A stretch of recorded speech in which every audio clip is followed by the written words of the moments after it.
오늘 우리 하나님 말씀 창세기 24장에서 보겠습니다. 창세기 24장 12절서부터 27절입니다. 사실 24장 전체를 우리가 다 봐야 되는데 시간이 안 돼서 12절서부터 27절까지 우리 같이 보겠습니다. 찾으셨으면 우리 같이 읽읍시다. 시작. 그가 가로되 우리 주인 아브라함의 하나님 여호와여, 원컨대 오늘날 나로 순적히 만나게 하사 나의 주인 아브라함에게 은혜를 베풀시옵소서. 성중 사람의 딸들이 물길로 나오게 싸우니 내가 우물 곁에 섰다가 한 소녀에게 이르기를 청컨대 너는 물 항아리를 기울여 나로 마시게 하라 하리니 그의 대답이 마시라, 내가 당신의 약대에게도 마시우라 하면 그는 주께서 주의 종 이삭을 위하여 정하신 자라, 이로 인하여 주께서 나의 주인에게 은혜 베푸심을 내가 알겠나이다. 말을 마치지 못하여 리브가가 물 항아리를 어깨에 메고 나오니 그는 아브라함의 동생 나홀의 아내 밀가의 아들 부두엘의 소생이라. 그 소녀는 보기에 심히 아름답고 지금까지 남자가 가까이 하지 아니한 처녀더라. 그가 우물에 내려서 물을 그 물 항아리에 채워 가지고 올라오는지라. 종이 마주 달려가서 가로되 청컨대 내 물 항아리에 물을 내게 조금 마시우라. 그가 가로되 주여 마시옵소서 하며 급히 그 물 항아리를 손에 내려 마시게 하고 마시우기를 다하고 가로되 당신의 약대도 위하여 물을 길어 그것들로 배불리 마시게 하리라 하고 급히 물 항아리에 물을 구유에 붓고 다시 기르려고 우물로 달려가서 모든 약대를 위하여 겼는지라. 그 사람이 그를 묵묵히 주목하여 여호와께서 과연 평탄한 길을 주신 여부를 알고자 하더니 약대가 마시기를 다하매 그가 반 세겔 중 금고리 한 개와 10세겔 중 금 손목고리 한 쌍을 그에게 주며 가로되 내가 네 딸이냐? 청컨대 내게 구하라. 내 부친이 집에 우리 유숙할 곳이 있느냐? 그 여자가 가로되 그에게 이르되 나는 밀가가 나홀에게 낳은 아들 부두엘의 딸이니이다. 가로되 우리에게 집과 보리가 족하며 유숙할 곳도 있나이다. 이에 그 사람이 머리를 숙여 여호와께 경배하고 가로되 나의 주인 아브라함의 하나님 여호와를 찬송하나이다. 나의 주인에게 주의 인자와 성실을 끊이지 아니하였사오며 여호와께서 길에서 나를 인도하사 내 주인의 동생 집에 이르게 하셨나이다 하니라. 아멘. 우리 같이 잠깐 기도하겠습니다. 자비로우시고 전능하시고 또 우리를 끝까지 사랑하시는 좋으신 아버지 하나님, 이 시간에 하나님의 음성을 듣는 시간입니다. 주님, 이 시간에 성령으로 임하시사 부족한 종의 입술을 통해서 하나님의 음성을 듣게 허락하여 주시옵소서. 그래서 주님의 음성이 저희들 심령 속에 깊이 이제 받쳐서 저희들의 마음이 옥토가 되고, 그리고 이제 말씀이 저희들 마음 속에서 이제 많은 열매로 30배, 60배, 100배로 나타날 수 있도록 축복하여 주시옵소서. 이 말씀 씨앗을 빼앗아가는 모든 악한 영들을 다 예수 이름으로 다 물리쳐 주시고 쫓아 주시고 끝까지 주님 이 말씀을 붙들고 주님의 신부로서 준비되는 그러한 우리 모두 되도록 주님 축복하여 주시옵소서. 주님 감사합니다. 이 시간에 악한 영들 저희들 생각에 들어와서 딴 생각하지 못하도록 주님께서 지켜주시고 오직 성령의 운행하심으로 충만하게 채워주시옵소서. 주님 감사합니다. 오직 주님 이를 통해서 영광을 받으시고 저희들이 주님의 은혜 가운데서 성령의 충만함 가운데에서 저희들과 주님과 하나가 되는 귀한 시간 되도록 축복하여 주시옵소서.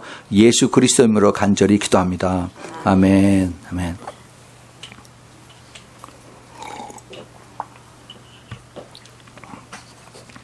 오늘은 그리스도의 참 신부, 누가 그리스도의 참 신부인가 하는 그 두 번째 말씀으로 우리 같이 은혜를 나누겠습니다. 지난 주일에 우리가 마태복음 25장을 가지고 누가 그리스도의 참 신부인가 하는 것에 대해서 우리가 같이 알아봤습니다. 오늘 그래서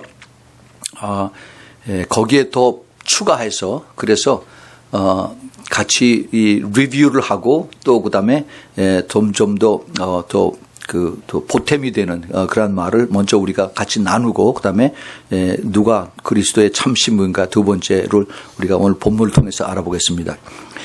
성경을 보면은 성경에 구체적으로 말씀해 주신 것이 있고 또 아니면은 은유적으로 이렇게 숨겨 주신 것이 있습니다. 성경 전체가 하나님의 말씀인데 그 말씀 속에서 하나님께서 감춰주신 것이 있고 또 이것을 비밀처럼 숨겨놓으셨다가 조금씩 가르쳐주는 부분이 있어요. 그 부분 중에 하나가 바로 그리스도의 그 신부가 되는 모습입니다. 하나님께서 인간을 창조하시고 그 인간을 하나님의 형상대로 그렇게 창조하셨다라고 그랬어요. 그 창조하신 목적이 뭔가? 왜 하나님께서 인간을 창조하셨을까? 모든 그 우주 만물을 창조하시고 그다음에 6째 날에 동물들 만드시고 그다음에 제일 마지막으로 인간을 창조하시고 나서 하나님의 형상의 인간을 창조하시고 나서 보시기에 심히 좋으셨다라고 말씀하셨습니다.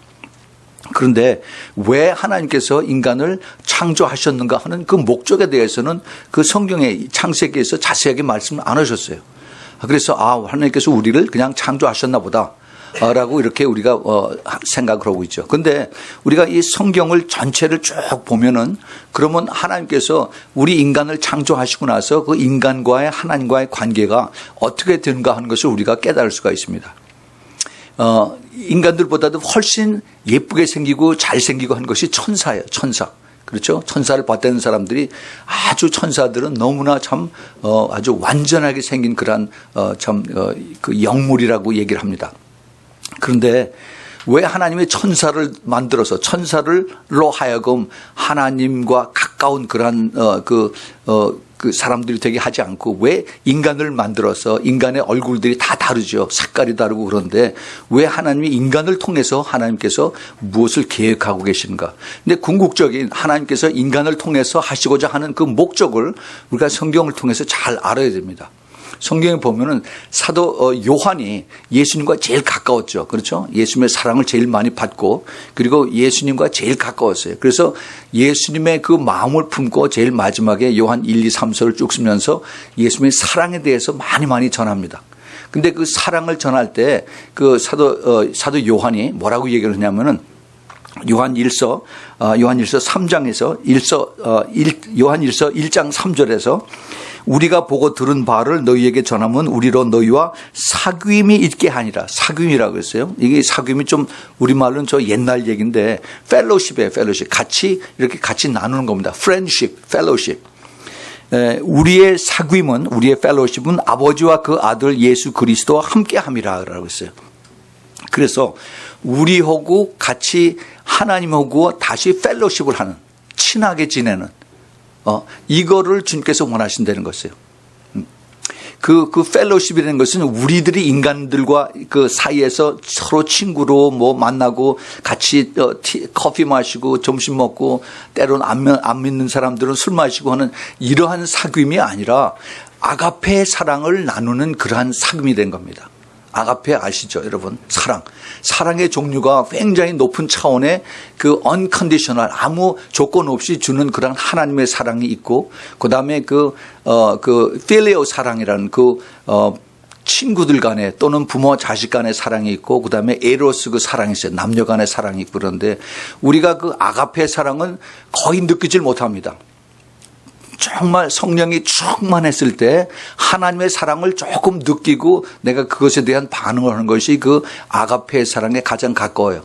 그리고 우리 인간 생활 속에서 가장 그 아가페의 사랑을 그 진하게 느끼는 것이 부모 자식 간에, 부모가 아이를 낳고 나서 아이를 키우면서 그 관계가 그 하나님이 우리를 사랑하는 그 아가페의 사랑을 조금 내포하는 그러한 것으로 우리가 삶을 경험을 할 수가 있습니다. 그 아가페 사랑에 하나님께서 그 관계를, 그 펠로십을 인간들하고 같이 나누고 싶어 하는 것이에요. 그런데 그것이 하나님의 그 계획이고, 그래서 그것이 계속돼서 나중에 어떻게 되느냐. 천국에 가서는 우리를 하나님의 그 아내로서, 와이프로서, 신부로서 우리를 하나님께서 계속 그렇게 가장 스윗하고 가장 가깝고 가장 사랑하는 그러한 관계로 펠로십을 같이 나누기를 원한다는 겁니다. 천국에서 하나님이 신랑이고 우리가 신부라고 하는데, 그렇다고 해서 신랑 신부하고 같이 이렇게 우리가 이 세상에서 사는 신랑 신부하고 같이 사느냐, 그거 아니에요. 그게 아니고 예수님께서 그러셨어요. 천국에는 신랑도 없고 신부도 없고 남자도 없고 남편도 없고 아내도 없고 천사처럼 그렇게 각자 하나님을 그렇게 사랑하고 하나님께서 우리의 그 경배와 찬양을 받으신다라고 했어요. 그래서 우리가 하나님의 그렇게 그 신부로서 초청을 받고 그리고 그 신부가 되기 위해서 우리가 열심을 다해서 이 세상에서 그렇게 그 삶을 사는 것입니다. 그래서 우리 하나님과 우리 사람들과의 그 펠로십의 그 깊은 관계의 모형을 만들어 주시기 위해서 아담과 하와를 창조하셨죠. 근데 아담과 하와의 그 창조가 하나님의 그런 뜻과 달리 아담과 하와가 범죄함으로 인해서 하나님의 관계가 깨져 버렸습니다. 하나님과의 그 벽이 생겨져 버렸어요. 그래서 그 죄 때문에 결국은 하나님의 뜻을 알지 못하고 인간들 자기 마음대로 죄 속에서 행하다가 그냥 죽어버리는 겁니다. 그러면 하나님과 아무 관계가 없죠. 근데 하나님은 계속해서 그런 관계, 그런 사귐, 펠로십을 자꾸 말씀을 통해서 강조하고 계십니다. 이사야서 54장 그 5절에 보면은 하나님의 사랑이 택한 백성들에게 나타나게 하심을 이는 너를 지키는 자는 내 남편이시라. 그 이름은 만군의 여호와시며 내 구속자는 이스라엘의 거룩한 자시니라. 온 세상의 하나님이라 칭함을 받으실 것이라 그랬어요. 그래서 이 만군의 여호와 하나님이 바로 내 남편이다라고 이스라엘 백성에 대해서 이제 그것을 주님께서 말씀하고 계십니다. 그 다음에 또 보면은 이사야서 62장 4절 5절에 다시는 너를 버리운 자라 칭하지 아니하며 다시는 내 땅을 황무지라 칭하지 아니하고 오직 너를 헵시바라 하며 또 내 땅을 비울라라 하리니 이는 여호와께서 너를 기뻐하실 것이며 내 땅이 결혼한 바가 될 것임이라. 마치 청년이 처녀와 결혼함 같이 내 아들들이 너를 취하겠고 신랑의 신부를 기뻐함 같이 내 하나님이 너를 기뻐하시리라. 이렇게 이제 그 구약 속에서 하나님의 계획이 조금씩 숨겨진 것이 드러납니다. 근데 예수님 오시고 나서 예수님이 거기에 대해서 말씀을 안 하셨어요. 거기 말씀 안 하셨습니다. 그런데 우리가 잘 보면은 예수님도 거기에 대해서 말씀을 하셨습니다. 숨겼어요. 그런데 나중에 그거를 이 사람들이 깨닫게 됩니다.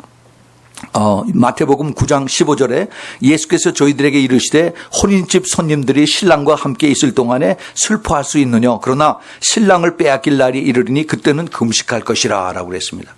그래서 예수님이 바로 신랑이다 하는 것을 은연중에 예수님께서 말씀하고 계셨어요. 사람들이 그때 깨닫지 못했습니다. 마태복음 25장에서 지난주에 우리가 공부했던 그 열처녀의 비유에서도 예수님께서 그 열처녀의 비유를 말씀하실 때 천국은 마치 열처녀와 같은 열처녀의 비유를 그렇게 말씀하십니다. 그래서 지난주에 제가 말씀을 드렸죠. 예수님께서 그 천국의 비유에 대해서 말씀하신 것이 마태복음 13장서부터 쭉 이렇게 7가지가 나오고 그 다음에 마태복음 20장에서 그 다음에 마태복음 22장에서 그 다음에 마태복음 24장 25장에서 마지막 때에서 쭉 얘기를 하신다고 그랬어요. 마태복음 13장에서 7번에 대해서 천국은 하고 비유를 하신 것은 복음에 대해서 그 당시 예수님을 따라다니는 많은 사람들이 그 복음의 내용을 알지 못했습니다. 그리고 천국이 거기에 어떻게 연관된 것을 주님께서 가르쳐 주세요. 근데 그들이 깨닫지 못해요. 그래서 예수님께서 그들을 따라다니는 사람들에게 조용하게 이것을 따로 풀이해서 가르쳐 주십니다. 풀이해서 가르쳐 주셨어요. 그리고 나서 이제 그 마태복음 20장에서는 그 포도원 품꾼에 대해서 11시에 부른 사람들 마지막 순간에 온 자들도 주님께서 받아주시는 그 아버지의 마음을 거기서 가르쳐 주십니다. 보여주세요. 그리고 마태복음 22장에서는 이제 다 불러드렸는데 너무 안 오니까 지나가는 사람 모두 다 강제로 불러드렸는데 그 중에서 추리십니다. 왜 혼인 예복을 안 입었느냐 하고서 거기서 또 나누셔요. 그래서 주님께서 다 부르시지만은 거기에 조건이 있는 것을 압니다. 거기에 함부로 다 오는 것이 아니라 거기서 갈르세요. 그 예수님께서 그것은 그 마태복음 13장에서 물고기를 잡는 천국은 마치 물고기를 잡는 그물과 같다라고 했어요. 그런데 그 그물을 쳐서 물고기를 잡는데 큰 고기를 다 잡고 작은 고기 다 내버려 주는 것이 아니라 거기에 좋은 고기라고 했어요. 좋은 고기. 크다라고 다 남는 것이 아니라 거기에 살아서 팔딱팔딱 하는 그러한 생동 있는 그러한 고기들을 잡고 죽어서 휜 배가 위로 올라가는 그런 것들은 다 버리는 겁니다. 좋은 고기. 그래서 주님께서 이제 마태복음 22장에서 이제 그 혼인잔치의 비유를 하면서 거기서 주님께서 또 나누시는 하나님의 그 뜻을 보지요. 그리고 나서 이제 마태복음 24장에서 제일 마지막 때에 어떠한 사인들이 어떠한 징조들이 일어나겠느냐라고 주님께서 제자들을 부를 때 대답하시면서 거기에 연속해서 다 끝나시고 난 다음에 그 결론이 그러므로 깨어서 기도하라는 겁니다. 깨어서 있으라는 얘기예요. 그러고 나서 천국은 그러므로 그다음에 25장 첫 번째 제1절이 그러므로 천국은 마치 열처녀와 같다라고 했어요. 열처녀. 그 열처녀 중에 다 다섯이 나누고 다섯이 이제 슬기롭고 다섯이 어리석은 그 열천년 전부 다 본어겐 된 크리스찬들입니다. 본어겐 된 크리스찬. 근데 열이 다 졸았어요. 다 잠이 들었습니다. 다 피곤해서 성령 충만하지 못하고 그러고 그다음에 다 한 발은 세상에 한 발은 교회 이렇게 붙이고 살았습니다. 그런데 그 중에서 다섯은 이 다섯은 그 엑스트라 오일 그 기름을 따로 손에 들고 또 등잔과 기름을 가지고 그러고 있었던 겁니다. 여기서 우리가 그 반이라고 50 이렇게 생각하지 마시고 그 반을 그 나눠서 주님께서 그렇게 예화를 들으셨지만은 실제 그 성령에 충만한 엑스트라 오일을 가진 사람은 극히 적다 하는 것을 제가 지난주에 말씀을 드렸습니다. 그래서 바로 이것이 이제 그 천국 비유의 제일 마지막 예수님께서 이제 신부로 데려가는 그 마지막 천국 비유를 주님께서 하신 것입니다. 주님께서 그냥 천국에 들어오는 것을 말씀하신 것이 아니라 처녀들, 깨끗하고 정결한 처녀들을 중에서 또 나누는 겁니다. 그걸 우리가 잘 알아야 돼요. 사도 바울이 그거를 깨달았습니다. 사도 바울이 그 고린도후서 11장 2절 3절에서 내가 하나님의 열심으로 너희를 위하여 열심을 내노니 내가 너희를 정결한 처녀로 한 남편인 그리스도에게 드리려고 중매함이로라 그랬습니다. 그래서 사도 바울이 복음을 전하지만은 복음을 전하는 궁극적인 목적이 내가 너희를 예수 그리스도의 신부로 만들기 위해서 내가 중매한다는 겁니다. 매치메이킹 한다는 거예요. 근데 그 다음 절을 우리가 잘 봐야 됩니다. 그 3절에 11장 3절에서 뱀이 그 관계로 그 이와를 하와를 미혹한 것 같이 너희의 마음이 그리스도를 향하는 진실함과 깨끗함에서 떠나 부패할까 두려워하노라 그랬어요. 내가 너희들을 이제 예수 그리스도를 믿게 해서 예수님의 신부가 되기 위해서 내가 중매를 쓰는데 그런데 너희 마음이 깨끗하지 못하고 정결하지 못하고 그러면은 부패되면은 신부가 못 된다는 얘기입니다. 그걸 여기서 얘기를 하고 있어요. 자, 그 다음에 사도 바울이 그 다음에 에베소서 5장 32절 33절에서 이것이 비밀이라고 그래요. 비밀. 이 비밀이 크도다. 내가 그리스도와 교회에 대하여 말하노라. 그러나 너희도 각각 자기의 아내 사랑하기를 자기같이 하고 아내도 그 남편을 경외하라. 이 사도 바울의 그 그리스도와 교회 이것을 부부지간에 남편과 아내를 비교를 해서 그래서 이것을 비밀이라고 얘기를 합니다. 요한계시록을 전체를 우리가 다 볼 수 있는 그 큰 픽처가 필요합니다. 요한계시록 1, 2, 3장에서 예수님께서 그 자신이 그 그리스도와 교회에 대해서 말씀하고 계십니다. 1, 2, 3장에서. 그리고 이제 4장서부터 교회는 나타나지 않아요. 그리고 교회가 하늘에 올라갑니다. 그리고 이제 이 땅에서 모든 이제 그 고통과 고난과 일곱 나팔, 그 다음에 이제 일곱 그 대접의 재앙이 다 끝나고 나서 계시록 19장에서 이제 그 그리스도의 신부가 어린 양의 신부가 다시 나타나는 것을 우리가 볼 수가 있습니다. 그래서 계시록 19장 7절에 우리가 즐거워하고 크게 기뻐하며 그에게 영광을 돌리세 어린 양의 혼인 기약이 이르렀고 그 아내가 예비하였으니 그래서 이제 그 교회가 참 교회가 다시 예수 그리스도의 신부로 나타나는 것이 계시록 19장입니다. 그래서 우리가 성경 전체를 보면은 하나님의 계획이 하나님의 형상을 만드는 인간들로 하여금 주님의 뜻을 따라서 끝까지 따라오고 순종하고 하면은 그러면 그들을 주님께서 이제 하나님의 천국에서 펠로십을 하고 그들을 예수님의 신부로 아름다운 신부로 만들어서 주님과 영원히 함께하는 그것을 계획한 것을 성경 전체에 숨겨진 비밀로 사도 바울이 가르쳐주고 우리가 깨닫는 것입니다. 자, 그래서 지난주에 제가 그러면 예수님의 그 참된 신부가 누구인가? 과연 누구인가 하는 거죠. 뭐 여러 가지로 우리가 찾아볼 수가 있는데 제가 지난주에 말씀드린 것은 그 예수님의 성품을 닮은 자, 다시 말해서 성숙한 처녀입니다. 성숙한 장성한 처녀. 우리가 몸은 다 큰데 그런데 속 사람이 어린아이 같고 항상 넘어지고 항상 울고 그다음에 항상 그 기저귀 차고 다니는 그런 사람은 예수님의 신부가 될 수가 없죠. 겉모양과 속모양에 이렇게 다른 사람들이 있습니다. 하나님의 뜻을 우리가 알지 못하는데, 그런데 이 그 겉모양과 속모양이 다른 것을 우리는 속 사람을 모르기 때문에 겉모양 가지고 판단합니다. 이 겉모양을 판단할 때 우리가 조심해야 돼요. 제가 여러 군데를 다니면서, 한국도 또 뭐 다른 나라도 특히 또 미국 여러 주를 다니면서 하나님께서 만나게 하는 사람들 중에 이런 사람들이 굉장히 많아요. 어떤 사람들이냐 하면은, 자녀들이 지적 장애자들이 많습니다. 지적 장애자들.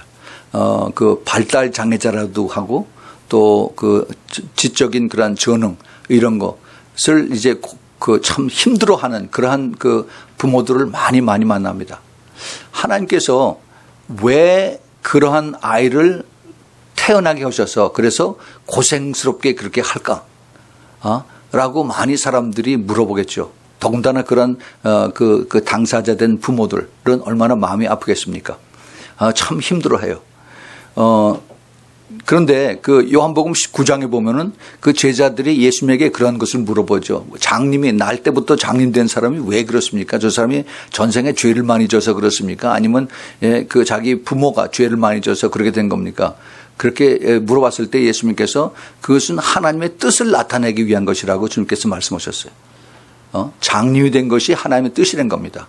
또 귀머거리가 된 것이 하나님의 뜻이에요. 그러면은 이 지금 지적 장애, 발달 장애에 있는 아이들도 하나님의 뜻이 나타나는 것이라는 거죠. 그러면 이 하나님의 뜻이 무엇이냐 이거죠. 여러 가지 생각을 하게 됩니다. 우리가 보기 안타까운 제가 죽도에 가서 본 그 아이도 26, 7살 먹은 처녀 아이인데 그 지적인 이것은 18개월 된 아이 정도밖에 안 돼요. 그러니까 얼마나 목사님 사모님 답답하겠어요. 힘들죠. 밥을 먹여줘야 되고 씹어줘야 되고 계속 넘어져 가지고 이가 다 깨져서 그래서 그냥 또 그다음에 간질이 있어서 계속 자꾸 그냥 그대로 넘어지는 겁니다. 그럼 이 앞에 이가 다 상하고 그런 것을 겪어가면서 왜 하나님께서 그것을 허락했느냐 거죠. 하나님의 뜻이라는 거예요. 하나님의 뜻. 어떤 뜻이냐? 그것이 하나님의 그 부모로 하여금 그 당사자로 하여금 기도하게 하신 것이에요. 본인이 그걸 깨달았어요. 하나님께서 그걸 가르쳐 주셨어요. 그래서 그걸 기도함으로 인해서 오히려 더 하나님 옆에 감사하는 성숙해지는 그러한 모습으로 나타나는 것입니다.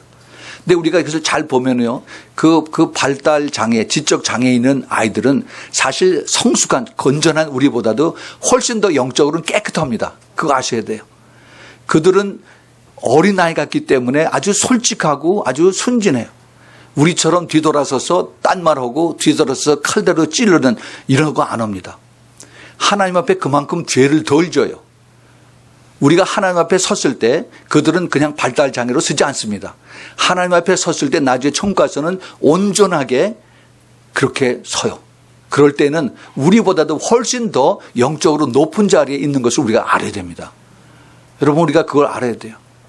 그래서 하나님이 일부러 그런 사람을 집안에 태어나게 하셔서 그래서 그 아이로 하여금 내가 지금 삶에서는 힘들지만은 그러나 하나님의 뜻을 깨닫고 오히려 감사하면서 더 기도하겠는, 제가 그런 사람들 여럿을 만나요. 근데 그들이 너무너무 기도하면서 참 감사하는 거죠. 내가 오히려 그런 사람들하고 얘기하면서 더 은혜를 받고 감동을 받아. 이런 사람들 정말 성숙한 자구나. 이게 다른 사람 같으면 이게 왜 내 팔자가 이래 하면서 그냥 화를 내고 그냥 저주하고 그럴 텐데 안 그래요. 더 하나님 옆에 감사하고 내가 얘 때문에 내가 기도하게 돼서 하나님 앞에 더 감사합니다. 이것이 바로 성숙한 자들의 모습입니다. 하나님께서 그것을 나타나게 하신다는 것이에요. 우리가 그것을 잘 알아야 됩니다. 우리 주님께서 이것을 통해서 우리가 더 겉마음과 속마음, 겉의 모습과 그다음에 속의 그 모습이 같이 하나가 되는 그러한 성숙한 자로 나타나게 되는 것이요. 그다음에 또 우리가 봐야 되는 것이 겸손과 정직입니다. 이 겸손과 정직은 이것이 쉽지가 않아요. 더군다나 풍요로운 사회에서는 겸손하고 정직하기가 참 힘듭니다. 평신도나 목사나 다 마찬가지예요. 고난과 핍박이 있을 때 그때 더 사람이 순수해지고 그다음에 그 사람의 본성이 거기서 나타납니다. 그런데 그렇지 못하고 내가 겸손하지 못하고 정직하지 못하면은 그러면은 나중에 그 사탄의 꾀임에 쉽게 넘어갑니다. 그래서 그 거짓 선생들이라고 그러죠. 성경에 보면은 거짓 선생들 교회 안에 들어와서 그래서 돈과 여자와 명예 때문에 사람들을 속이고 따라가는 그 이단들의 본성 그 채들이 그들이 바로 이 거짓 선생들입니다. 근데 그 참 하나같이 똑같이 그 같은 공통된 점은 그 본인들은 전혀 그거를 몰라요. 이단에 거기 빠져 있는 사람들 또 이단의 교주들한테 당신이 이단이면 그 사람들 절대 부인합니다. 무슨 소리냐? 나는 제대로 잘 가르치고 내가 제대로 잘 가르치는데 왜 나한테 그런 소리냐 하고 그 사람들은 전부 다 반대를 합니다. 그거는 귀가 먹이고 귀가 닫혀지고 눈이 닫혀지니까 참 진리를 깨닫지 못하는 그러한 참 그 안타까움 속에서 우리가 그런 사람들을 많이 보게 됩니다. 자, 그래서 이것이 우리가 하나님의 참 뜻을 알고 그다음에 우리가 정말 그리스도의 신부가 되는 그 조건이 성품이 무엇인가 하는 것을 깨닫는 것이 우리의 누가 그리스도의 신부인가 하는 그 포커스를 맞추는 첫 스텝이다 하는 것을 우리가 알아야 됩니다. 자, 그래서 오늘 이제 두 번째 누가 그리스도의 참 신부인가 하는 이 내용을 우리가 이제 공부하면서 우리가 이것을 잘 봐야 됩니다. 우리 인간의 편에서 크리스찬의 편에서 하고 그다음에 예수님의 편에서 하고 두 가지를 우리가 볼 수 있어야 돼요. 내가 예수 그리스도의 신부가 되기를 원하는 것과 예수님께서 나를 신부로 받아주신 것과는 두 개 별개인 것입니다. 교회가 전부 다 우리는 죽으면은 다 예수님의 신부가 됩니다. 교회는 다 신부입니다라고 가르치는 것과 예수님께서 정말 주님 앞에 섰을 때 너는 나의 신부다라고 받아주는 것, 이거는 완전히 크게 다를 수가 있다는 겁니다. 하늘과 땅의 차이일 수가 있어요. 우리가 정말 이것을 잘 알아야 됩니다. 주님께서 그렇다고 해서 누구를 너는 처음부터 안 된다라고 말하진 않았어요. 주님은 오픈 인비테이션을 하십니다. 누구든지 나를 믿고 누구든지 자기 십자가를 지고 그리고 우리가 나를 부인하고 그리고 나를 따르면 나의 제자가 된다라고 주님께서 말씀하셨습니다. 그런데 사람들이 따라가다가 중간에 너무 힘들어요. 자꾸 막 기도하려니까 너무 싫어서 안 나갈래요. 그러고서 다 중간에서 슬금슬금 다 빠져버립니다. 우리 주님의 그 성경 전체를 통해서 그리고 주님의 마음을 우리가 잘 알아야 됩니다. 우리 주님은 우리하고 달라요. 생각이 달라요. 그렇죠? 우리는 결과를 자꾸 중요시해요. 결과에 어떤 무엇을 만들었느냐, 어떤 무엇을 이루었느냐, 이걸 가지고 내가 했습니다. 이걸 가지고 내세우죠. 그런데 우리 하나님은 결과를 보시는 것이 아닙니다. 물론 결과도 보세요. 그러나 우리 하나님은 그 중간의 과정을 보세요. 프로세스. 굉장히 중요합니다. 만약에 내가 선교사에 가서 일을 하고 열심히 복음을 전하는 그러한 일을 하려고 가다가 비행기에 사고 났어. 그래서 비행기가 떨어져 죽었어요. 그러면 나는 선교사 가서 일도 못하고 그다음에 나는 아무 결과도 없습니다. 그럼 나는 헛거냐? 안 그래요. 하나님께서 우리 마음을 보셔서 그 과정에 그 determination, 그 commitment, 그 순종, 이거를 보시고 하나님께서 인정을 하신다는 겁니다. 예.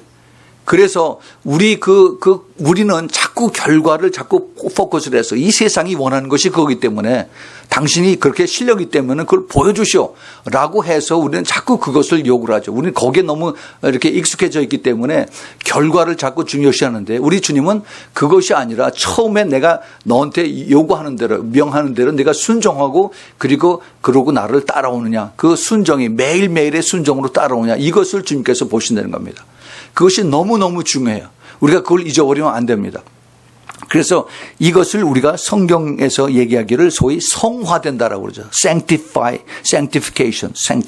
그래서 거룩해진다라고. 그래서 디모데전서 4장 5절의 말씀에 우리가 말씀과 기도로 거룩해진다라고 했어요. 그 거룩해진다는 얘기는 우리가 성화된다는 얘기입니다. sanctify 된다는 얘기예요.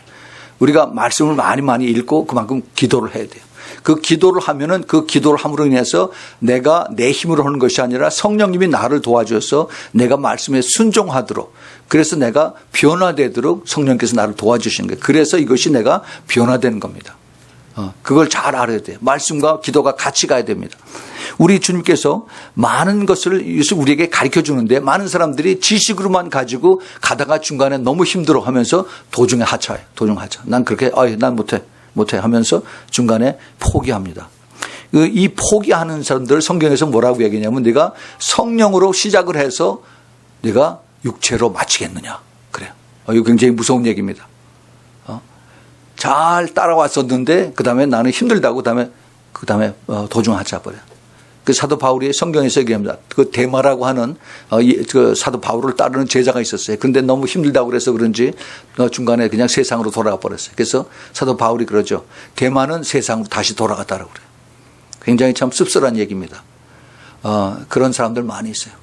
우리 교회는 예수님의 그 신부가 되기 위해서 그러한 비전을 가지고 우리가 열심히 주님을 따라갑니다. 제가 그것을 가르칩니다. 또 그리고 우리 같이 힘을 합해서 같이 기도하면서 따라가자라고 제가 그것을 강조를 합니다. 그런데 그게 너무 힘들다고 왔다가 그냥 떨어져 나간 사람들이 너무너무 많이 있어요. 참 안타깝고 답답합니다. 그런데 뭐 어디 가든지 자기가 가서 잘 하면 좋은데 그렇지 못하고 그러고 그냥 다시 세상으로 돌아간 사람들이 꽤 많이 있어요. 참 안타깝습니다.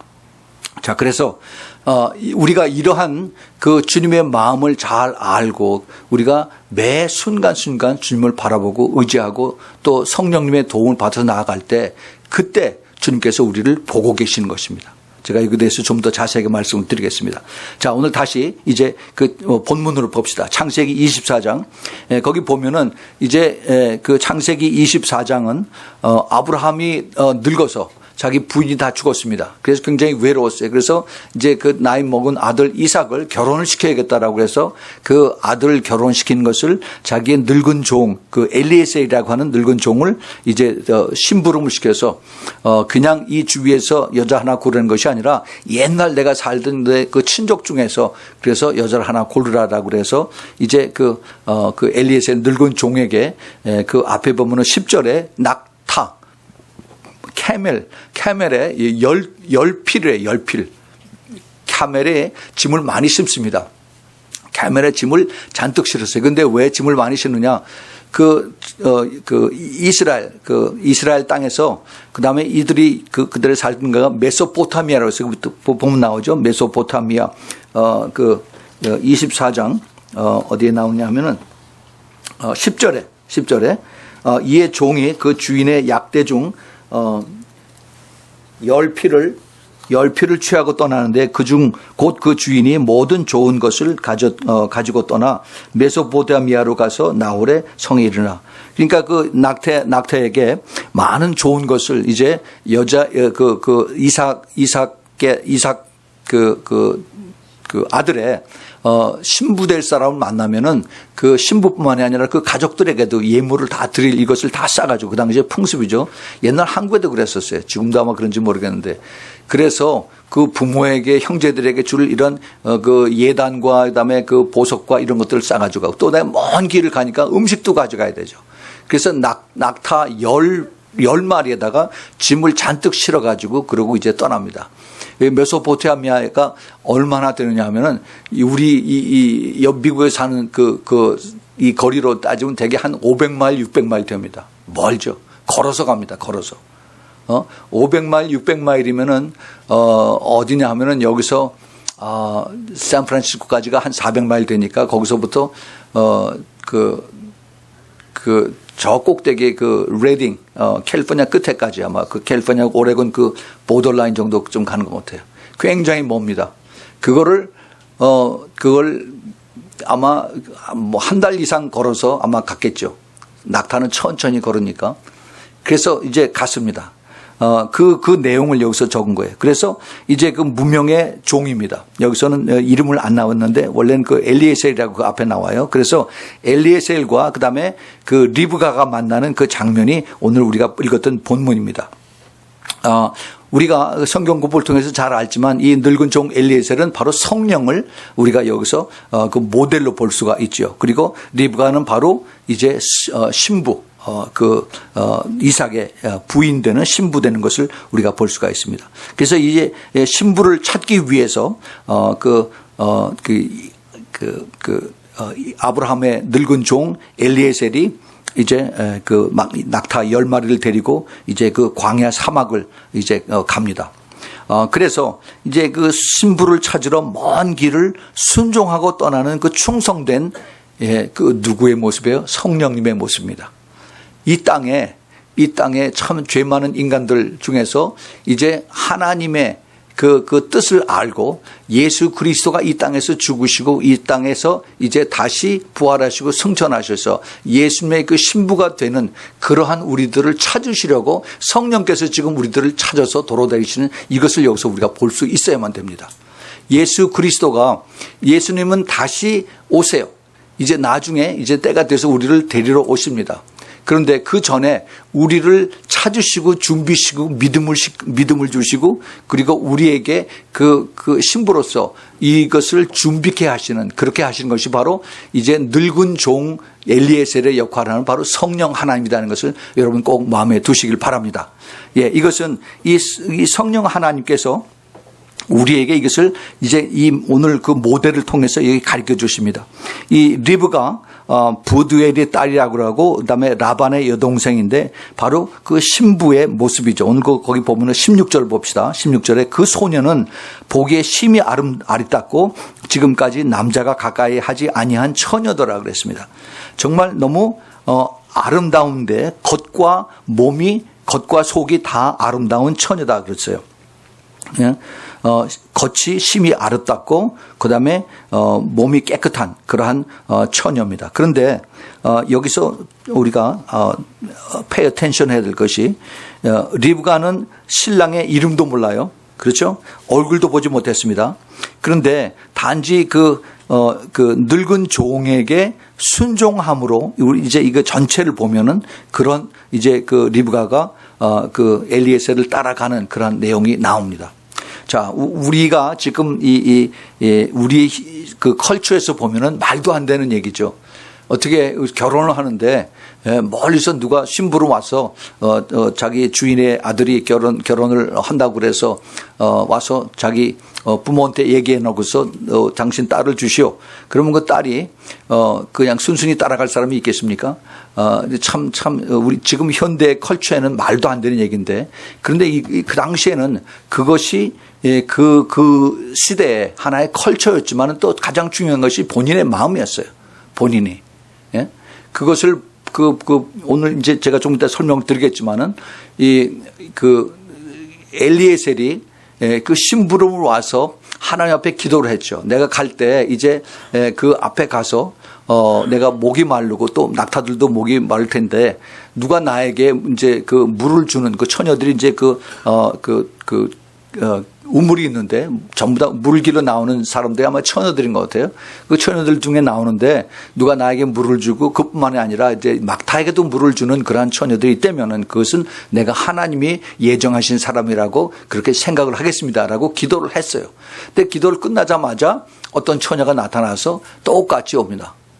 그 엘리에셀은 하나님께서 너무 참 정확하게 쉽게 기도 응답을 해 주셔서 너무 감사를 했죠. 근데 감사한 것이 아니라 거기서 우리가 그 엘리에셀, 그 성령 하나님의 그 모습을 잘 볼 수 있어야 됩니다. 그거 보세요. 보면은 이제 그 리브가의 성품을 그 엘리에셀, 그 늙은 종이 잘 보는 그런 내용이 나옵니다. 이 리브가는 그 아름답고 아주 예쁘고 그 다음에 몸이 깨끗한 처녀라고 그랬어요. 그런데 물을 길어 오는 그런 일을 합니다. 근데 그 당시에 그 이스라엘에 가보면은 그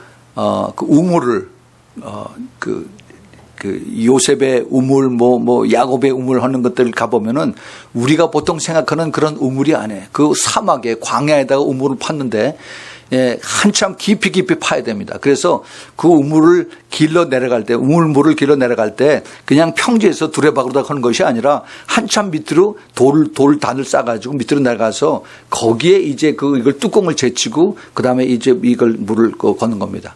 물을 길어 올려서 그 다음에 물을 받는 것이 흙으로 된 항아리예요. 항아리인데 이 항아리에 물을 이렇게 집어넣는데 어느 정도 집어넣냐면은 이걸 어깨에다 져요. 한국 사람들 옛날에 머리에다 지죠. 근데 이 사람들은 어깨에다 집니다. 어깨에다. 그래서 어깨에다 물 항아리 짓는데 이게 몇 갤런 정도 들어가냐면 많이는 못 넣어요. maybe 한 3갤런? 3갤런 정도 넣고 갑니다. 그런데 여기 지금 낙타가 10마리가 있는데 10마리에게 물을 다 줬다라고 그래요. 여러분 낙타가 물을 얼마나 먹는지 아세요? 낙타가 물을 얼마나 먹는지. 낙타는 사막 길을 다니는 그러한 그 동물입니다.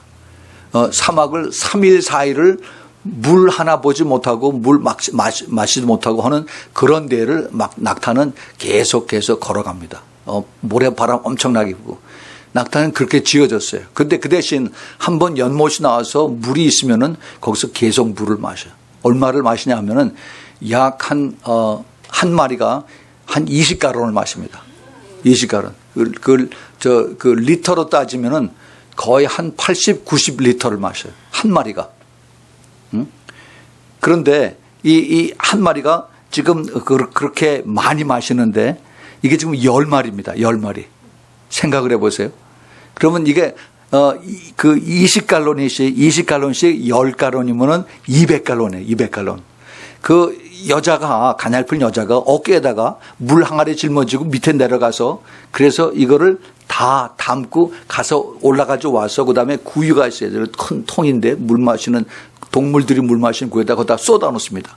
그럼 와서 낙타들이 마셔요. 이렇게 하기를 몇 번 한 줄 아세요? 한번 계산을 해보세요.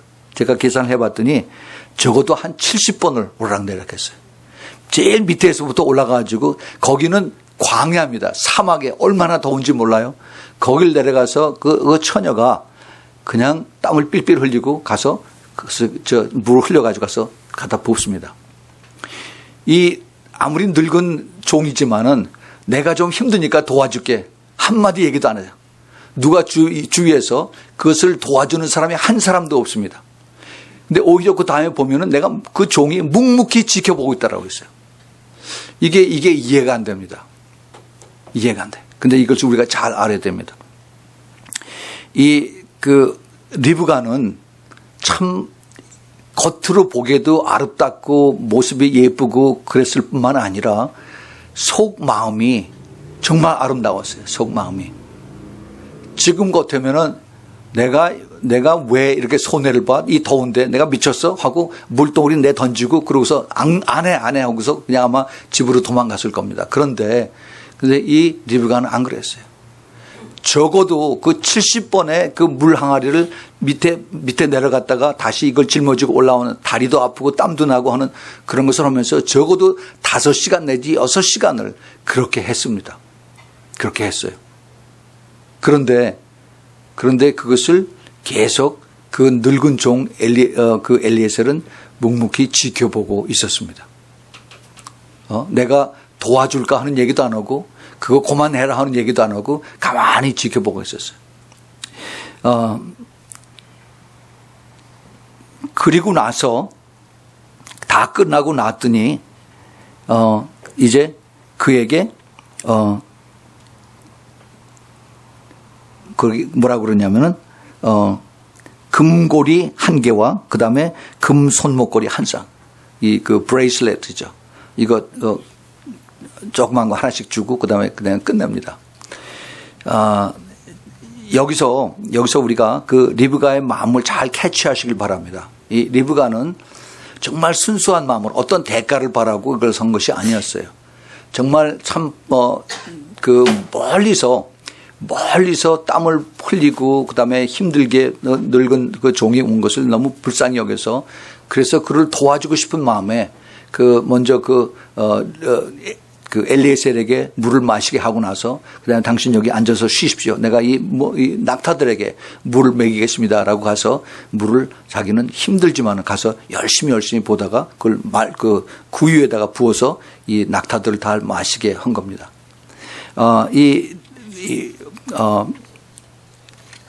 리브가의 이 모습, 이것은 정말 순진하고 그다음에 꾸준하고 그 과정을 성령께서 보셨어요. 그 과정을 중간에 포기하지 않고 계속해서 꾸준히 한 것을 성령께서 그 엘리에셀 그 종이 봤습니다. 이건 굉장히 중요합니다. 저희 교회가 매일 밤에 기도를 하지요. 기도를 하는데 이게 힘듭니다. 힘들어요. 뭐 바쁜 일도 많고 그러죠. 근데 제가 최근에 그런 생각이 다시 들더라고요. 이게 참 이게 어렵고 다들 바쁘고 그런데 우리가 일하고 그러는데 저녁 시간이 제일 황금 시간 아니에요. 근데 그 저녁 시간을 여기 와서 저녁 9시부터 우리가 찬양하고 성찬하고 매일 저녁 그리고 기도하는 이것이 보통 쉽지가 않습니다. 어렵지가 않습니다. 그래서 이 끝까지 이것을 지키는 사람, 이것을 성령께서 보고 계세요. 매일 한 사람, 두 사람, 10사람 그게 상관이 없어요. 내가 여기 나와서 하는 것을 하나님께서 보고 계신다는 겁니다. 우리 하나님은 여기에 100사람이 있고 뭐 500사람이 있고 그거 아무 상관이 없어요. 거기에 한 사람이 있건 두 사람이 있건 꾸준히 내가 주님을 사랑하는 마음 때문에 그리고 주님 앞에 더 내가 가까이 나가길 원하는 그것을 보시고 주님께서 계속 보세요. 성령 하나님이 엘리에셀이 묵묵히 보고 있었다는 것이 저에게 마음에 얼마나 다가왔는지 모릅니다. 바로 그랬어요. 묵묵히 보고 계셨어요. 그러다가 제가 오랫동안 혼자서 예배 드리고 혼자서 기도하고 그럴 때 그때 한참을 하고 나서 그러나서 몇 년이 지나고 났더니 그 다음에 성령께서 저에게 가시는 것을 내가 너를 안다는 것이에요. 내가 너를 보고 있다는 겁니다. 왜 진작 나에게 말씀 안 해주셨습니까? 그런데 하나님께서 내가 너를 보고 있었다는 거예요. I know your deed. 그 7교회 주님께서 똑같이 하신 말씀, 내가 내 행위를 알고 있다는 것을 주님께서 말씀하셨어요. 그러면서 이제부터 내가 너에게 가르쳐 주겠다는 겁니다. 그리고 너의 교회는 바로 빌라델피아 교회라고 그때 말씀하셨어요. 그래서 그 다음서부터 제가 더 확신을 가지고 제가 계속 기도하는 겁니다. 우리가 지금 매일 밤마다 기도한 지가 지금 거의 한 6년 됐습니다. 힘들어요. 집에 있으면은 그 시간에 편하게 텔레비 보고 그다음에 전화하고 이렇게 해서 매일 저녁 시간 지나가겠죠. 그러나 그 골든 아워를 나와서 하나님 앞에 드리는 겁니다. 하나님 앞에 바쳐요. 그러면 먼저 내가 죄를 짓는 시간이 그만큼 줄어들고 그리고 주님 앞에 나와서 하나님 앞에 내가 마음을 쏟아놓고 내가 찬양을 하고 그리고 주님과 같이 이 교제하는 그 성찬을 하면서 그리고 주님과 가까워지는. 그래서 제가 그걸 알기 때문에 많은 사람들에게 그것을 기도하십시오. 기도하세요. 기도에 여러분들 그 영적 건강에 좋습니다. 근데 그런 얘기하면 싫다고 하면서 그냥 교회 떠납니다. 그런 사람 너무너무 많았습니다. 물론 그 집이 멀어서 못 오면은 집에서도 그렇게 하면 좋죠. 근데 중요한 것은 우리가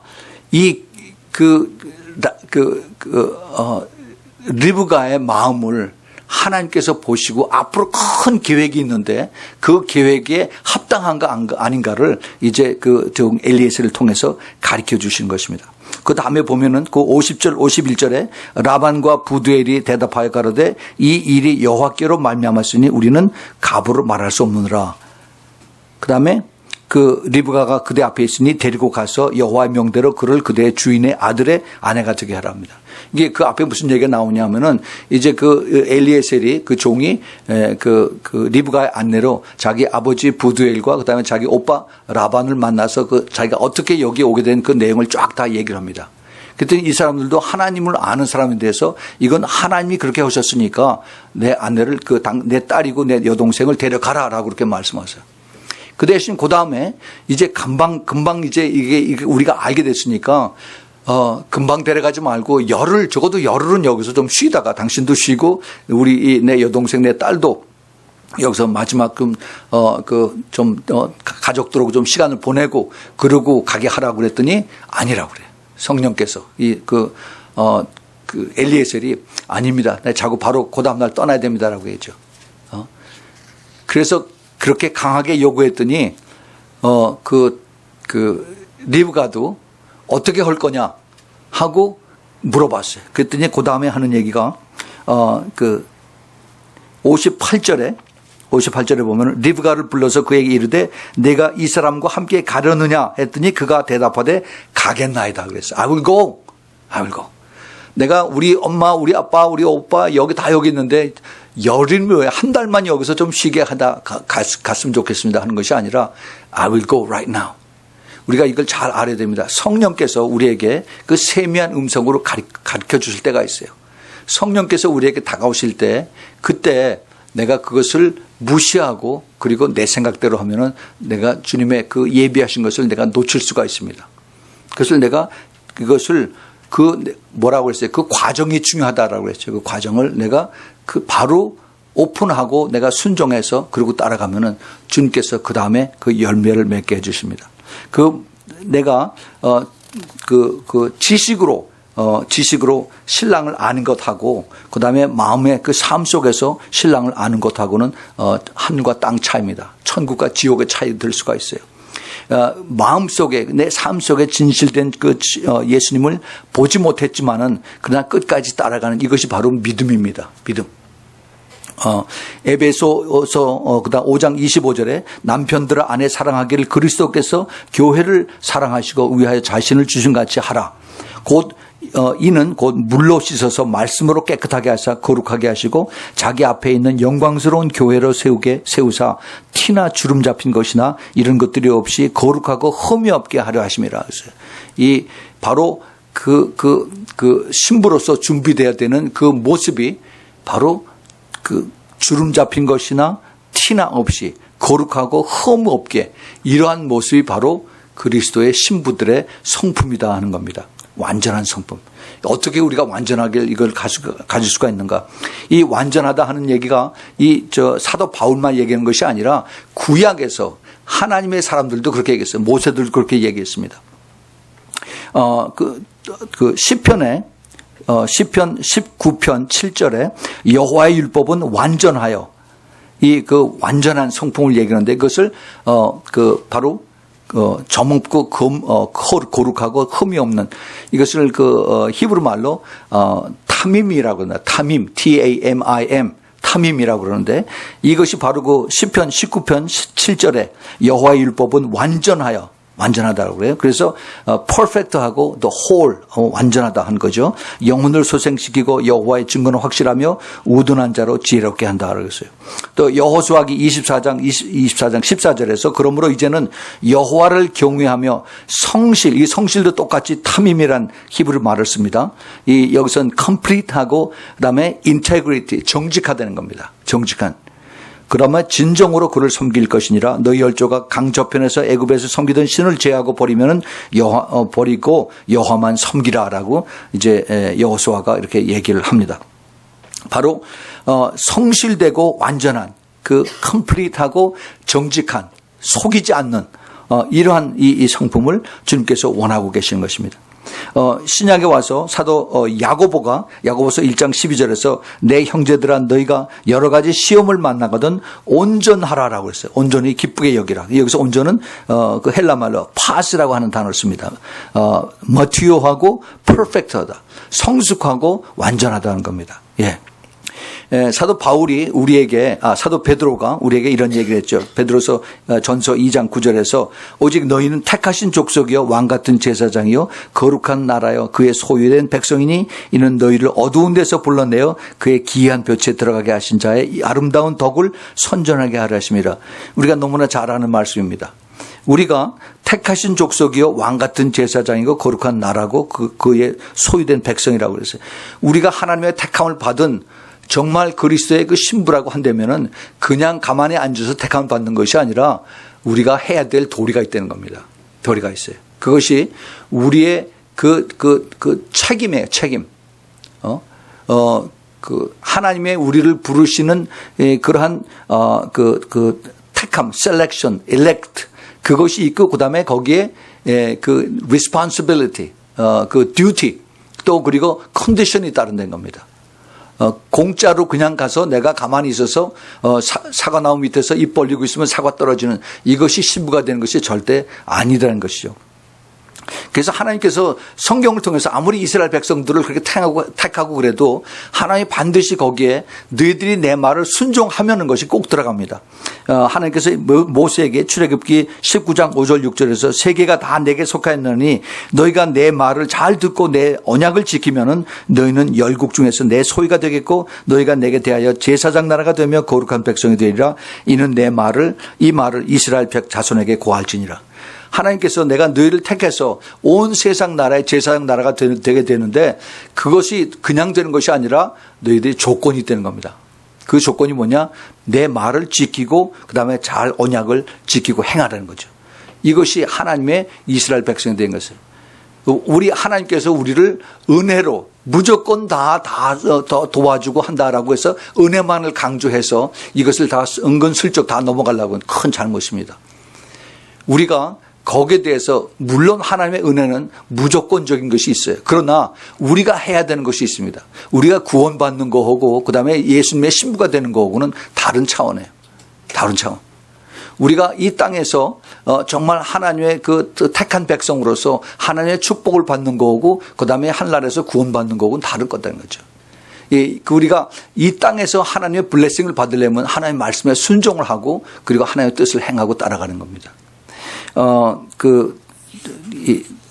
성경에 보면은 그 에스더서에서 에스더 왕비가 그 왕비로 택함을 받을 때 얼마나 준비하는지 우리가 알죠. 12달을 준비를 합니다. 12달, 12개월. 그 에스더서 2장 12절 13절에 보면은 6개월은 몰약으로 온 몸을 계속 닦아요. 몰약은 그 사람 죽은 데 쓰는 향품입니다. 온 몸에 우리의 그 세포 하나하나를 완전히 그 냄새 나는 이것을 땀내 나는 것 뭐 이런 것들 전부 다 우리 그 피부 전체를 그 사람 죽었을 때 같이 그 냄새 나지 않도록 덮어서 쓰이는 모략 이것을 통해서 우리 몸 전체를 다 씻어버리는 것이 6개월 동안 해요. 6개월 동안. 완전히 내가 죽은 사람의 몸이 되는 것입니다. 그러고 나서 6개월 후에 그 다음에 가지은 향품을 다해서 그 다음에 아름답게 내 모양을 내고 그리고 그 6개월 동안이 완전히 지나고 나서 그래서 12달이 지나고 나면은 그때 왕 앞에 나갈 때 자기가 원하는 모든 것을 다 주는 그것을 이제 아수에로 왕 네시가 얘기를 합니다. 이게 인간의 그 왕의 그 귤에 대해서도 그렇다면은 우리가 하나님 앞에 나갈 때 우리가 어떻게 해야 되는지 우리가 많이 생각을 해야 됩니다. 그냥 적당히 내가 예수 믿었으니까 그러니까 나는 천국 간다. 그렇게 생각을 하지 마시기 바랍니다. 우리는 훨씬 더 주님께서 높게 부르셨어요. 왜냐하면 주님께서 그것을 위해서 더 큰 값을 치르셨기 때문에 우리는 거기에 그러한 보답을 할 수 있어야 됩니다. 우리가 이런 데서 이렇게 성령의 인도하심 속에서 우리가 어떻게 그러면 신부로 그 부르심에 우리가 잘 반응을 하고 깨달아야 되느냐? 우리가 중요하게 생각해야 될 것은 성령의 임재에 대해서 예민하고 그다음에 잘 분별해서 즉시 순종해야 되는 겁니다. 이게 키워드예요. 성령의 임재에 대해서 우리가 예민하고 그다음에 잘 분별해서 즉시 순종해야 된다는 겁니다. 아까 우리가 읽었던 그 20절서부터 22절 봅시다. 급히 물 항아리를 물의 구유에 붓고 다시 기르려고 우물로 달려가서 모든 약대를 위하여 깃는지라. 그 사람이 그를 묵묵히 주목하여 여호와께서 과연 평탄한 길을 주신 여부를 알고자 하더니 약대가 마시기를 다하매 그가 반세겔 중 금고리 1개와 10세겔 중 금 손목걸이 1쌍을 그에게 주며 이렇게 이거는 그 결혼 예물로 주는 것이 아닙니다. 결혼 예물을 주는 것은 그 밑에 53절에 보면은 은금 패물과 의복을 꺼내어 리브가에게 주고 그 오라비와 어미에게도 보물을 주니라. 이것이 이제 그 결혼 패물입니다. 여기 지금 그 엘리에셀이 리브가에게 준 것은 하나님의 사람이다. 이것이 내가 택한 사람이라는 것을 주는 사인이에요. 사인입니다. 그래서 우리가 성령의 임재에 대해서 예민하고 잘 분별해서 즉시 순종해야 되는 이것을 우리가 깨달아야 됩니다. 힘든 과정이에요. 리브가에게 보면은 내가 맨날 그걸 가서 물동이를 짊어지고 가서 하고 했는데 아무런 표식이 없어요. 계속 위에서 갖다 부어대면은 낙태가 꿀꺽꿀꺽해서 싹 없애버립니다. 물 빠진 독에다가 밑 빠진 독에다가 물 붓기식 그래. 그런데도 리브가는 계속해서 했어요. 힘들고 어렵고 땀이 비오듯 하고 그냥 몸이 다 지쳐도 끝까지 했어요. 다 끝나고 났더니 그동안 그 엘리에셀은 묵묵히 주목해서 봤습니다. 그래서 그동안 이 성령은 하나님하고 계속 교통을 했어요. 바로 이 사람이, 이 딸이 바로 하나님이 예비하신 사람입니까? 근데 그걸 봤어요. 그래서 언제 그것을 봤느냐? 그것을 약대가 마시기를 다 했을 때. 그러니까 그 약대가 모두 전체 다 기른 것이 70가론을 다 마셨어요. 예.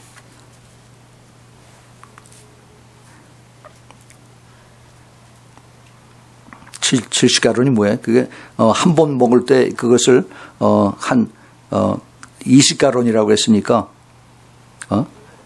그러니까 10마리면은 200가론이죠. 그렇죠? 200가론. 200가론을 그걸 다 그 어깨에다 쥐고서 가서 생각을 해보세요. 여러분 옛날에 물찌개 지고 다녔을 때 그게 5가론입니다. 5가랑통. 그런데 그것을 200가론이면은 그걸 40통이에요. 40통. 그거를 저 밑에 들어가서 그것을 다 퍼가지고서 어깨에다 미고 오르락내락 한 겁니다. 그것을 엘리에셀이 묵묵히 보고 있었다라고 했어요. 우리 기도하는 사람들, 특별히 기도하는 사람들, 기도 응답을 빨리 기대를 합니다. 그러나, 너무 빨리 응답을 받았다면 특별히 조심해야 됩니다. 조심해야 돼요. 절대 성급히 서두르지 말아야 되고 이것이 하나님의 허락이 있는가 아닌가 그 사인을 확실하게 그것을 분별을 해야만 됩니다. 특별히 이제 하나님의 대답을 기다리고 있을 때 사탄의 영이 많이 작용하고 들어갑니다. 살짝 들어가서 이것이 하나님에게 응답을 받은 것처럼 해서 그래서 수많은 사람들이 거기에 끌려서 이제 잘못 가는 그런 일들이 많이 있습니다. 특별히 인간 관계에 있어서 우리가 몇 가지 체크업을 해볼 것이 있습니다. 그 사람이 하나님의 사람인가, 이 성령에 임해서 가진 것인가, 아니면은 정말 사탄의 영에 의해서 자기의 인간적인 방법에 의해서는 것인가, 몇 가지 우리가 살펴볼 수 있는 방법이 있습니다. 제일 첫 번째 그 사람이 교만한가 아닌가, 프라이드를 가지고 있는가 아닌가 하는 것을 봐야 돼요. 이것은 미니스트리에서도 마찬가지입니다. 사역에서도 마찬가지예요. 이 사람이 교만한가 아닌가. 우리가 잘 아는 잠언서 16장 18절 19절에 교만은 패망의 선봉이요 거만한 마음은 넘어짐의 앞잡이요 겸손한 자와 함께하여 마음을 낮추는 것이 교만한 자와 함께하여 탈취하는 것을 나누는 것보다 나으니라. 예, 이 교만하면은 이거 끝입니다. 교만하면은 그 안에 악한 영들이 들어가서 그 다음에 본인이 교만한 것을 몰라요. 그리고 이제 그 귀신들이 하는 얘기를 자기가 하나님의 음성을 듣는다라고 그러고 착각을 하고 지금 계속 그러고 다니는 사람들이 많이 있습니다. 그 다음에 둘째 그 사람의 특징을 알 수 있는 것은 앞과 뒤가 다른 사람인가, 안과 겉이 다른가 이것을 볼 수 있어야 돼요. 뒤에서 딴 얘기하는 사람들이 있어요. 딴 얘기하는 사람, 이런 사람 조심해야 됩니다. 계시록 12장 10절에 우리 형제들을 참소하던 자, 곧 우리 하나님 앞에서 밤낮 참소하던 자가 쫓겨났다고 해서 이것이 누구예요? 바로 사탄이에요. 참소하자 뒤에서 고자지릅니다. 앞에서 딴 얘기하고 뒤에서 딴 얘기하고 이런 사람들 조심해야 되고, 그 다음에 자신을 과대평가하는가. 과대평가하는 사람이 있습니다. 제가 며칠 전에 한국 기독교 방송에서 들어왔더니 어느 목사가 얼마나 자기 자랑을 하는지 아주 속이 아주 푹푹 상하는 그런 것을 들었어요. 근데 본인은 모르죠. 과대평가하는 거. 이사야서 14장 13절에 그 사탄의 성품이 바로 그겁니다. 내가 내 마음에 이르기를 내가 하늘에 올라 하나님의 무별 위에 나의 보좌를 높이리라. 내가 북극 지폐 산 위에 좌정하리라. 하나님하고 똑같이 되겠다라고 하는 이런 그 자기 자신을 과대평가하는 사람이십니다. 이런 사람들은 사탄의 성품을 닮아가는 그런 사람입니다. 지금 잘 나간 것 같지만 때가 되면은 열매로 구별이 됩니다.